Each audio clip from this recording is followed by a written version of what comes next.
గౌరవనీయులైన ప్రధాన ఉపాధ్యాయులందరికీ ఇక్కడకు విచ్చేసిన ముఖ్య అతిథులకి నా నమస్కారాలు.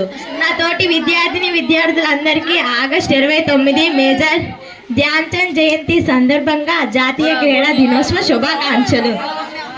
జాతీయ క్రీడలు ముఖ్య పాత్ర పోషిస్తాయని భావితరాలకు అవగాహన పెంచే విధంగా క్రీడలు తన ఆవశ్యకతను తెలియపరిచే కార్యక్రమాలు నిర్వహించడమే దీని ప్రధాన లక్ష్యం. స్పోర్ట్స్ డే సందర్భంగా నిర్వహించే వివిధ క్రీడా టోర్నీల ఉత్తమ ప్రతిభను వెలికి తీయడానికి సహాయపడతాయి. ఉత్తరప్రదేశ్లోకి అలహాబాద్కి చెందిన ఓ మధ్యతరగతి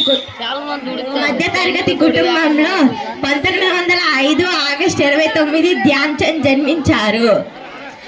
ఈయన క్రీడా చరిత్రలో గొప్ప హాకీ ప్లేయర్గా గుర్తింపు పొందారు.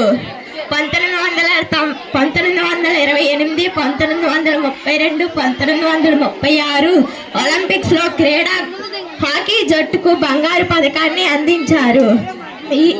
ఆ స్ఫూర్తిని ఎంతో మందిలో పెంపొందించడానికి, క్రీడల పట్ల ఆసక్తిని కలిగించడానికి ఈయన జయంతి నాడే జాతీయ క్రీడా దినోత్సవాన్ని జరుపుకుంటారు కేంద్ర ప్రభుత్వం. ఈరోజు క్రీడలు ఆవశ్యకతను, ఉత్తమ ప్రతిభను చూపిన ఆటగాళ్లకు పురస్కారం అందిస్తారు.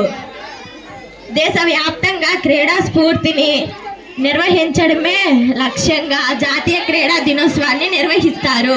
ప్రజల దృష్టిని ప్రోత్సహించడం, ప్రజల దృష్టిని ఆకర్షించడం,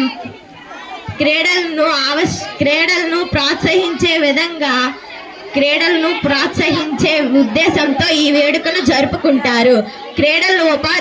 క్రీడలు యువతకు ఉపాధి హామీ కల్పించడం సహా వారికి తగిన గుర్తింపును పొందుతారు.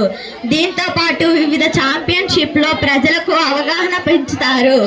ఈయన 1979 3 డిసెంబర్లో మరణించారు. ధన్యవాదాలు.